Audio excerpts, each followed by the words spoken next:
অনেক তো হলো ঘরের কাজ, চলো একটু ঘুরে আসি। ঘরের পিছনে যে পাহাড়টা আছে ওখানেই যাব। অনেক দিন হলো যাই না। আর আজকের দিনটা একটু মেঘলা তো আছে আকাশে, কিন্তু বৃষ্টি নেই। তাই ভাবলাম একটু ঘুরে আসি। শুভমিশিতাকে বললাম, তো ওরা যাবে না। তো ওর বাবার আরো দুটো বন্ধু আসবে তাদের ফ্যামিলির সাথে।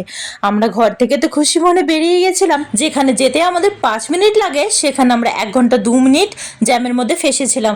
তো অনেকটা দূর এসে পাহাড়ের কোলে দাঁড়িয়েছিলাম। ওরা দুইজন আসবে, তারপরে যাব আমরা। আর এখনো দেখো ওপাশটা ফুল টু জ্যাম। তারপর পাহাড়ের ওপরে উঠে দেখো পুনে শহরটা কি ভালো লাগছে না দেখতে, মনে হচ্ছে একদম দিওয়ালি, লাইটে টুনটুন করছে একদম।